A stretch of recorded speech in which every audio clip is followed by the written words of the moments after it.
Oi, pessoal, tudo bem? Bem-vindos, bem-vindas aí à Prosa com Bertaglia, a prosa que tem estado aqui fantástica, trazendo pessoas com habilidade, com uma vontade, uma gana enorme de compartilhar conhecimento e compartilhar a experiência. Isso para nós aqui é muito interessante, até porque atinge o nosso propósito, que é o de educar para transformar. E hoje nós estamos trazendo um tema fantástico que se refere à gestão de projetos usando blockchain e smart contracts.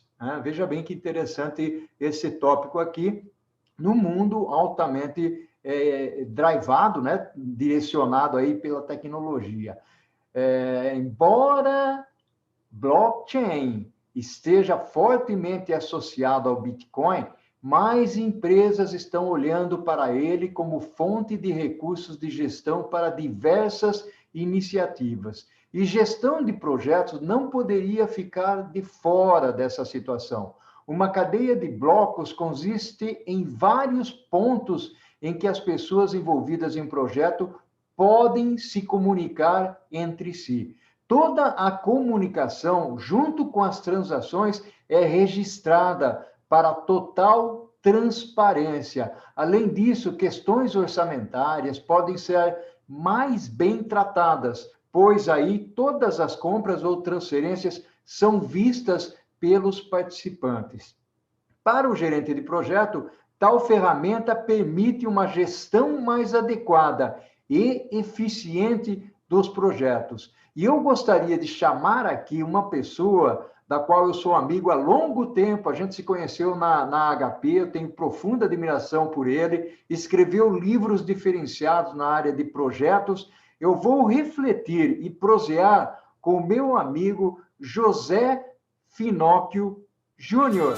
Grande Pinóquio, fantástico, uma honra enorme tê-lo aqui na Prosa com o Bertaglia, Finóquio. Seja bem-vindo, meu amigo. Bertaglia, tudo bom? Muito prazer estar aqui com você, meu grande amigo de supply chain.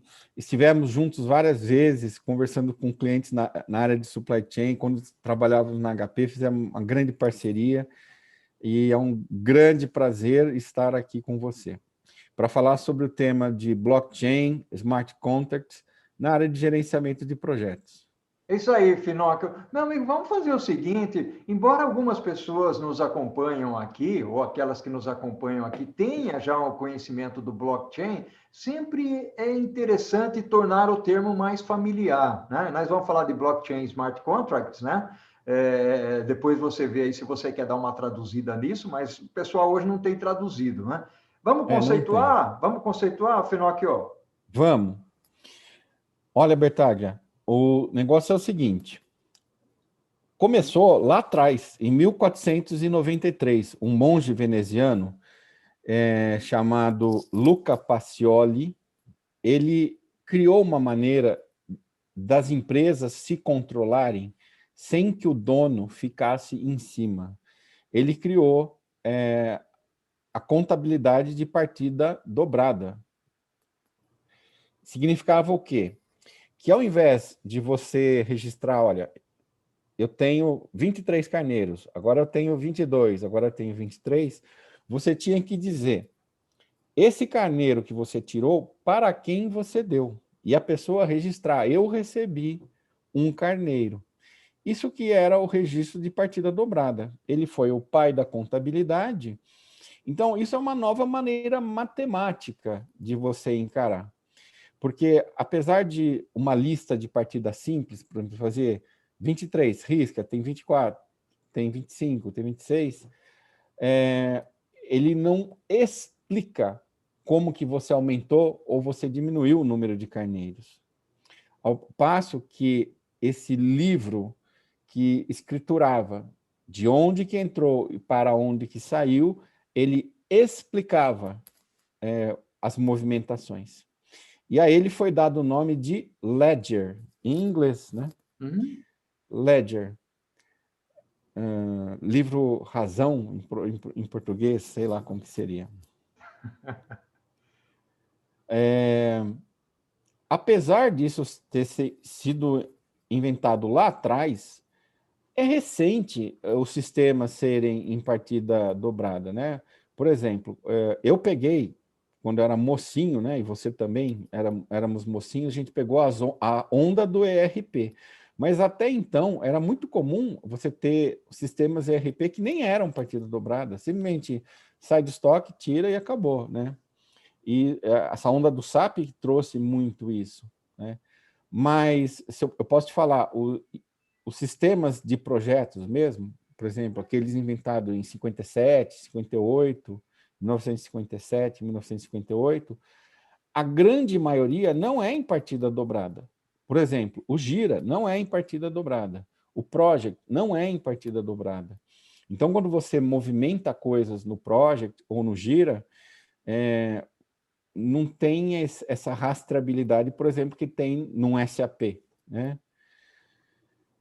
Isso torna, evidentemente, a gestão mais difícil, né? Então, vamos com calma. Então, tem um monge, Luca Pacioli, que criou a partida dupla. Calma que lá vem história, né? É disso que eu gosto, Fernando.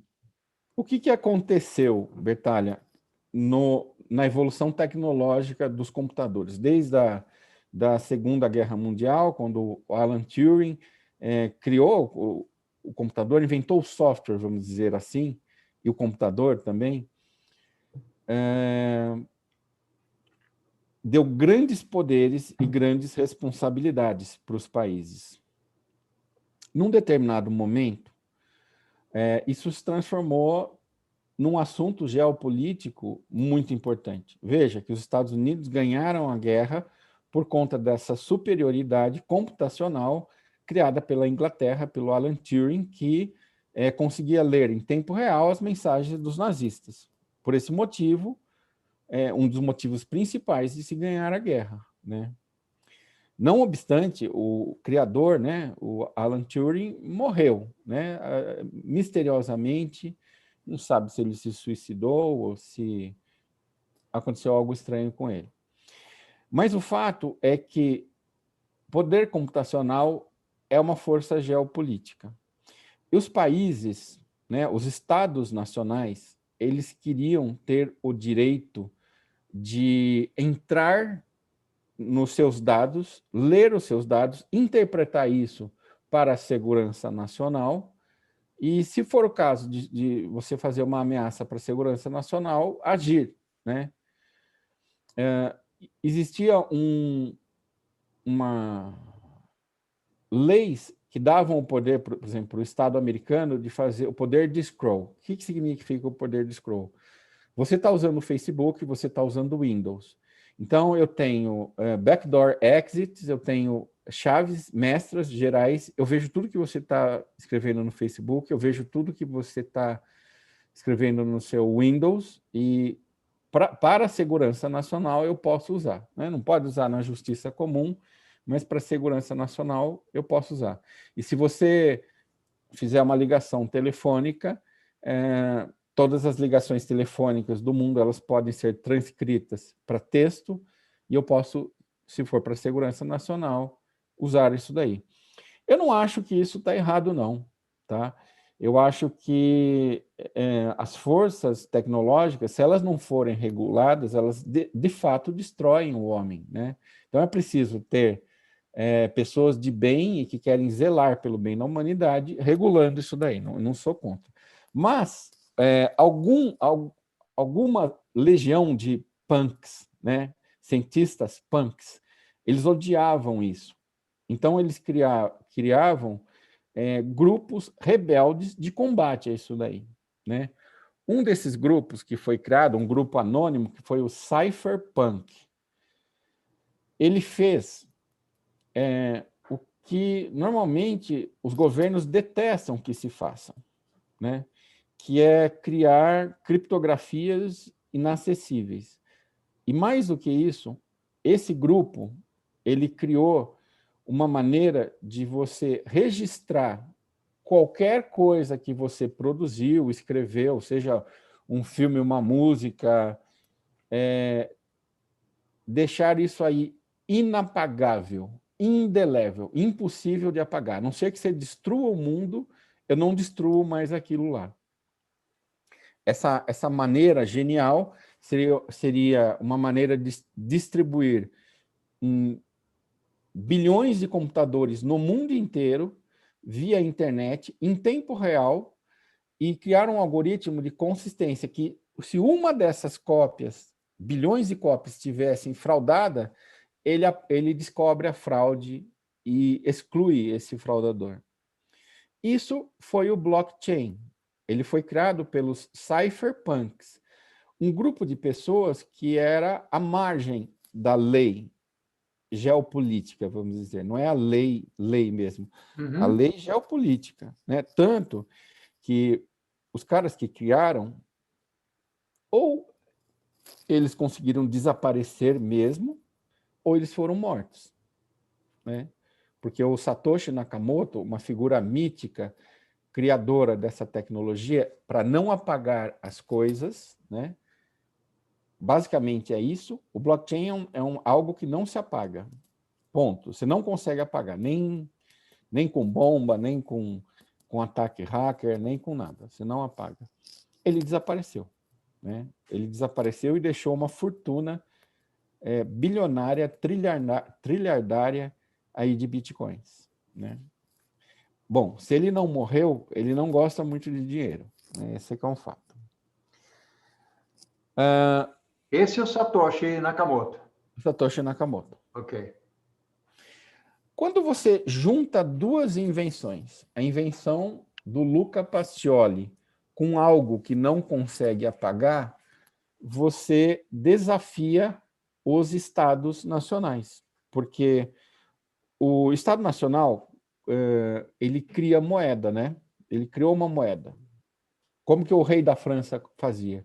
Então, existiam banqueiros que você pegava dinheiro, depositava lá o ouro no banco e ele te dava um cheque. Num determinado momento, o rei da França fala o seguinte: ninguém mais faz isso.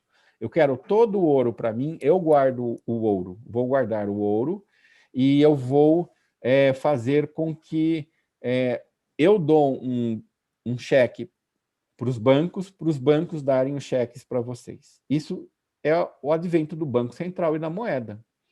E isso é uma maneira também das pessoas não fraudarem os impostos, né? E é uma maneira de dar poder regulatório na economia para esse governo central, o advento dos bancos centrais, né?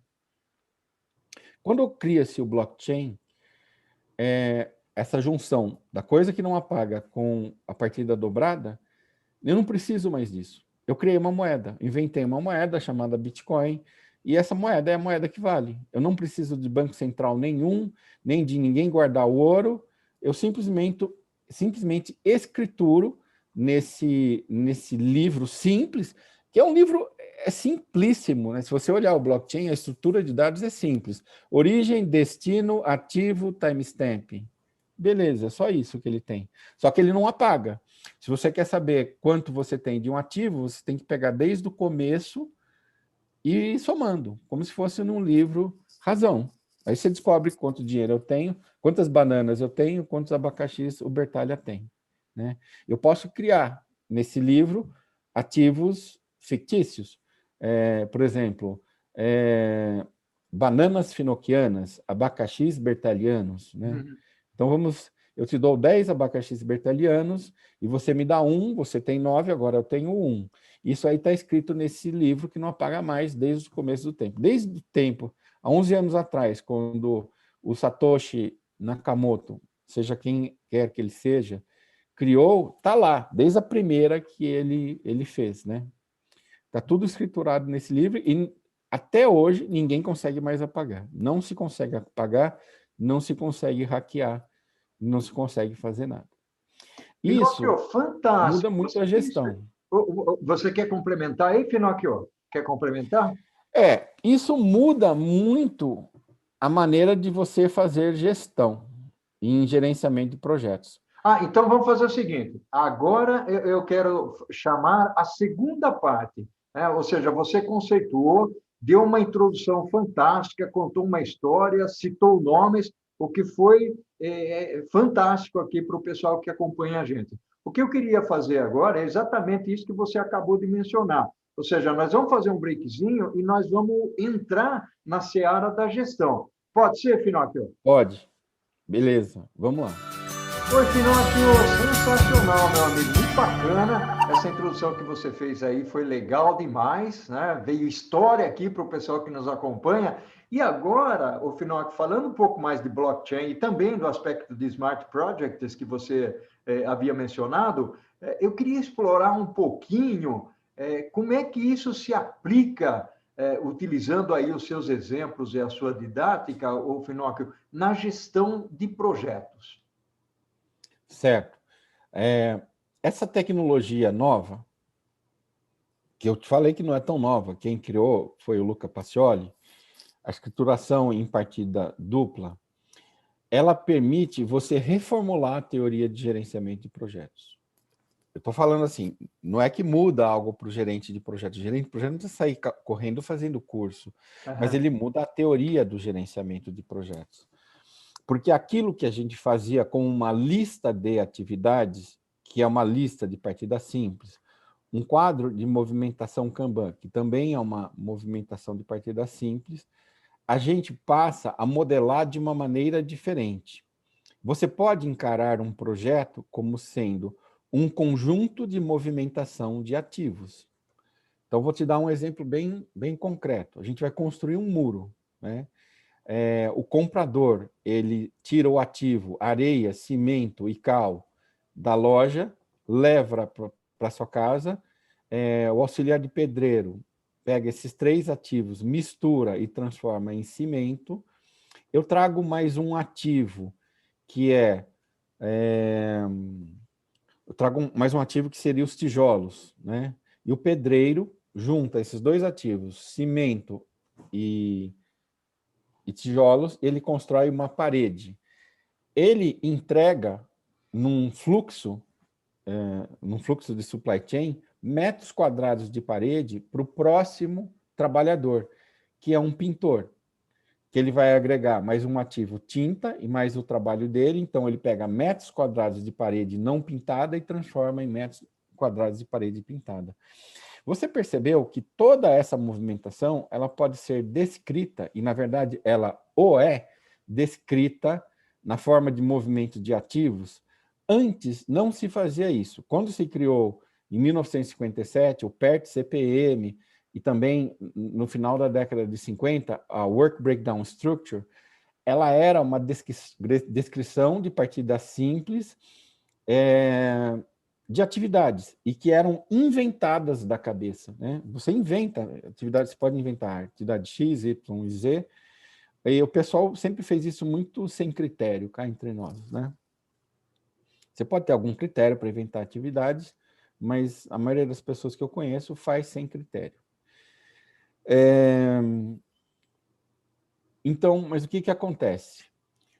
Essa nova maneira de modelar muda como você modela um projeto. Você, modelando por partida dupla, você permite você trazer para a teoria de projetos, de uma maneira bem concreta, a teoria das restrições, criados pelo Eli Goldratt. Você consegue implantar com precisão em qualquer tipo de projeto, você consegue implantar o tambor pulmão corda. Você consegue trazer o Lean de uma maneira não fofa, porque o ágil ele traz mais no comportamental das pessoas, de uma maneira física. Você consegue calcular o TACT entre os diversos centros de trabalho. Você consegue ver a quantidade de fluxo de ativo que tem de parede pronta para parede pintada, calcular a velocity, a velocidade de ativo, e você pode harmonizar, inclusive computacionalmente, com a produção de cimento. Fisicamente, você pode fazer isso. Eu posso colocar IoTs, que fazem essa medição no trabalho on the go. Então, ele muda muito com a maneira como eu reporto os projetos. Enfim, o blockchain, ele muda a maneira como você modela projetos. E ele muda a maneira de gestão. Ele permite uma maneira de gestão muito mais precisa, muito mais automática, muito menos trabalhosa. Porque hoje, um gerente de projeto velha guarda, ele é um office boy de luxo, né? um motoboy de luxo que ganha bem. Né? Ele fica transportando informação de lá para cá. Ele liga para um, pergunta como que está, liga para outro, põe no PowerPoint, mostra para o chefe reclama, ele põe no PowerPoint de novo, mostra para as pessoas, pega, põe no PowerPoint. Ele é um transportador de informação. Ele tem que parar de fazer isso para se transformar num gestor.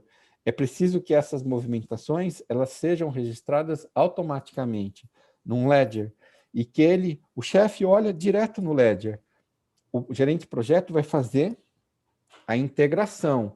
Ô, Finocchio, fantástico essa colocação sua, ou seja, eu sempre tive essa visão, né, de que o gerente de projeto poderia ser uma pessoa que agrega muito mais valor ao processo do que simplesmente ficar incluindo atividades, cobrando se o camarada fez ou não, se está no prazo, não está no prazo, que é mais ou menos isso que você está falando. Ou seja, ele vai adquirir uma função, né, e vai exercer essa função que traz muito mais valor ao processo, porque ele passa a ser o integrador. Dentro disso, o Finocchio, eu posso dizer, por exemplo, eu sei que às vezes você fala que não, mas a função de gerência de projeto, ela fica mais rica, fica mais forte nesse contexto todo, porque ele não vai ser esse office boy de luxo que você está falando, né?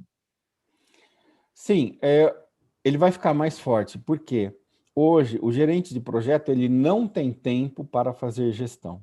Ele investe o tempo fazendo PowerPoints para o chefe. Você pode falar que isso agrega algum valor? Sim, mas ele não agrega o valor principal, que é resolver os bloqueios dos projetos. O gerente de projeto ele deveria olhar capacidade, bloqueios, as vazões, o throughput, a tração que o projeto tem. Isso deveria ser a ocupação dele principal. Mas esse trabalho operacional, ele toma tempo. Né? Com o blockchain, é possível você, na verdade, criar um único ledger que explica o projeto. Um único livro de blockchain, Ledger, ele explica completamente o projeto e dele deriva-se tudo. Deriva-se o cronograma. Eu tiro de um Ledger, eu tiro um MS Project. Do Ledger, eu tiro uma declaração de escopo. Do Ledger, eu tiro os reportes de progresso que passam a ser automaticamente. Eu não preciso que as pessoas entrem no sistema, façam apontamentos, façam medições. Eu dou uma maneira de fazer com que a própria realização do trabalho escritura o ledger, porque a pessoa, num determinado momento, ela tem que entregar o ativo, porque ela tem que passar para frente esse ativo. Então, a gente vincula esse passar para frente do ativo com uma escrituração automática no ledger, no project ledger, vamos dizer assim, no project ledger, né? E isso aliviaria muito o gerente de projeto. Ó, se ele não tem que fazer o cronograma, ele é derivado automaticamente. Se ele não tem que fazer atualização de status, se o BI se alimenta automaticamente, ele pode se dedicar a fazer integrações e remover bloqueios. O Finocchio, deixa eu fazer uma pergunta em cima disso, até para complementar um pouco sobre o tema que nós estamos desenvolvendo. Nós estamos aqui falando sobre o blockchain, mas você mencionou alguma coisa de smart contracts. Onde que entra o smart contract nesse processo em relação ao blockchain? Então, é uma parte bem legal e importante. E tem a ver com o que eu falei do Alan Turing, né? O Aham. que o Alan Turing criou lá um pouco antes da Segunda Guerra Mundial? Ele criou uma maneira de resolver problemas escrevendo um algoritmo. Eu pego um algoritmo que ele interpreta o problema, faz um monte de contas e dá uma solução. Isso é um algoritmo de computador. Né? Então, isso foi inventado. Até então, na metade lá do século XX, isso era muito pouco conhecido, algoritmos. Né? E existe como a gente criar algoritmos automáticos entre empresas e entre máquinas. Um smart contract é a execução de um algoritmo num contrato. Tipicamente, imagina aqui, ó, o Paulo Bertalha é empreiteiro, e ele fez um acordo com o Finóquio. Se o muro tiver construído na minha casa, eu vou te pagar, Paulo Bertalha. Aí o Paulo Bertalha faz o seguinte, ó, eu vou convidar o Alonso e o Elcio para construir o muro, mas na verdade é o Alonso e o Elcio que vão construir. O Finóquio nem vai saber, ele vai achar que é o Bertalha que está construindo. Então, o Bertalha faz o seguinte, faz um smart contract. Quando o Finóquio me pagar, ele vai pegar do valor que o Finóquio pagou, entregar 10% para o Alonso, e do valor que o Finóquio pagou, 10% para o Elcio, né? E ele, os 80% restantes fica com o Bertalha. Então, eu estou lá na minha casa, então existe, por exemplo, um registro que o muro foi construído. Eu registro esse livro no blockchain. Muro foi construído. Ele tira o dinheiro da minha conta, já faz a conta certinha, paga 80% para o Bertalha, 10% para o Alonso e 10% para o Elcio, automaticamente. Isso é um smart contract. Ele faz uma divisão, né? Ele faz uma divisão, ele faz contas, ele olha e consulta o ledger, vê quais ativos que foram transferidos. Como esse ledger ele é inapagável, ele não dá para ter fraude, ele só vai pagar na hora que o muro estiver lá, né? Então, ele fica perfeito. Vou te dar um outro exemplo de um smart contract, um exemplo que você conhece muito bem, Bertalha. Imagina que eu sou uma fábrica que fabrica tortas de maçã. E eu vendo para rotisseries em São Paulo, né? Lojas que vendem direto para o consumidor essas tortas de maçã. Vamos dizer que eu cobro R$10 dessas tortas de maçã, e normalmente as rotisseries, elas compram por 10 e vendem por 20. Então, eu saio distribuindo para as rotisseries, na crença que vai vender, e no mês que vem eles vão me comprar. Mas um smart contract, o smart contract ele é muito legal porque ele usa um ledger que está na internet. Não é nem um livro razão que está na minha empresa e nem na sua, mas um livro razão que está nas duas, né? Então, na hora que você vender, você é uma rotisserie, Bertalha, na hora que você vender, eu faço um acordo. Bertalha, ó, vamos fazer o seguinte, você não precisa me pagar mais R$10. Você pode ficar em consignação e só na hora que você vender, você me paga. Só que a gente vai fazer o seguinte acordo. Como você não está gastando nada, eu vou te cobrar R$15 das tortas de maçã, tá? Então, aí o seu sistema de POS, ele está ligado no blockchain. Na hora que ele vende a torta de maçã, o sistema POS de vendas, ele está interligado no blockchain, no smart contract. O smart contract, ó, recebi R$20 referente a uma torta de maçã. Tem uma torta de maçã menos no estoque, então tanto o Finóquio como o Bertalha sabem disso, e o smart contract vai lá, esses R$20, 15 vai para o Finóquio automaticamente, nem passa pelo Bertalha, e 5 vai para o Bertalha. Nós dois ganhamos. Por quê? Você não tem mais que imobilizar o seu estoque. Você só vende. E eu ganhei porque eu estou recebendo mais. Então, isso é o smart contract. E você não consegue fraudar, porque se fizesse isso, sabe, se fizesse sem fazer o ledger, você ia assumir com uma torta, as tortas não iam ser bem controladas. Aí não tem jeito de dar uma saída de torta sem que eu saiba, sem que esteja no meu ledger e sem que esse smart contract que a gente assinou, ele seja respeitado. Que bacana, Finóquio, muito bacana, até porque você trouxe exemplos. Eu queria fazer uma pergunta agora, e uma resposta bem rápida, né? Diz para mim o seguinte, essas tecnologias, você falou do conceito e tudo mais, muito bacana. Essas tecnologias existem? Estão disponíveis? Sim, elas existem, elas estão disponíveis. A curva cultural, ela é grande, né? Elas estão bastante disponíveis. O Ethereum, que é a plataforma de smart contract, ele vem sendo construído há 4, 5 anos. O blockchain ele já tem 11 anos. Ele vem sendo mantido por um comitê internacional. O Ethereum também. Eles tiveram uma queda aí de credibilidade, porque teve uma flutuação de ativo muito grande, né? Mas teve uma flutuação de ativo muito grande, e aqui no Brasil, em especial, aconteceu algo que não deveria acontecer, né? Porque os gurus, quando criaram o blockchain, eles falam o seguinte: é para você guardar nas suas carteiras o dinheiro do Bitcoin. E aqui usou-se muito um intermediário, que é um agente que ele guarda o dinheiro para você. Fica que nem lá na França era. Você entregava para o banqueiro o ouro e o banqueiro guardava. Isso não deveria ser assim. A ideia do blockchain é que cada pessoa seja o seu próprio banco e guarde seus próprios ativos. Mas a gente aqui criou um tipo de corretora e bancos, e ela proliferou bastante.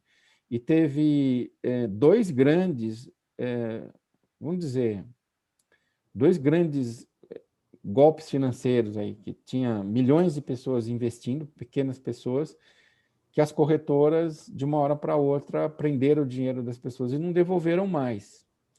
Então, isso perdeu um pouco da credibilidade aqui no Brasil. Causou até sei lá, uma descrença no mercado.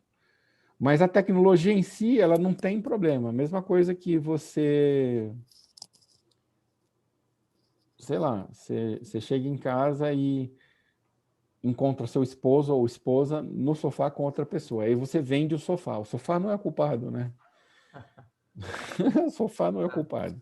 Não é o blockchain ou o Bitcoin que é o culpado. O culpado é que as pessoas foram incautas.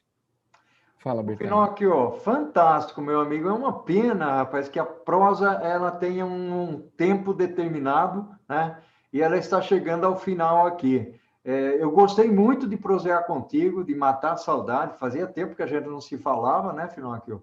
Um bom tempo já, né? E, meu amigo, um abraço virtual para você. Fantástico, muito legal. Gratidão enorme, né? Você quer dar uma dica final aí, Pinóquio? A dica final é estudem sempre, que a tecnologia muda, a curva de adoção para ela chegar até você, ela pode ser lenta, pode demorar 20, 10, 30 anos. As pessoas podem continuar usando as ferramentas que existem, né? Project, Gira, mas o mundo está em mudança. Como que você se prepara para a mudança? Estudando, né? Não espera que a empresa que você está trabalhando adote a tecnologia. Aprenda, né? Estude. É uma maneira que, quando a tecnologia chegar, você vai estar preparado. Fantástico, Finocchio. Um abração para você de novo, ao infinito e além. Vamos nessa. Eu não sei fazer, mas eu gosto muito de você. Um grande abraço aqui para todos os nossos ouvintes. Tudo de bom, Finocchio. O que nós fazemos em vida ecoa na eternidade. Abração, meu amigo. Tchau. Valeu. Tchau.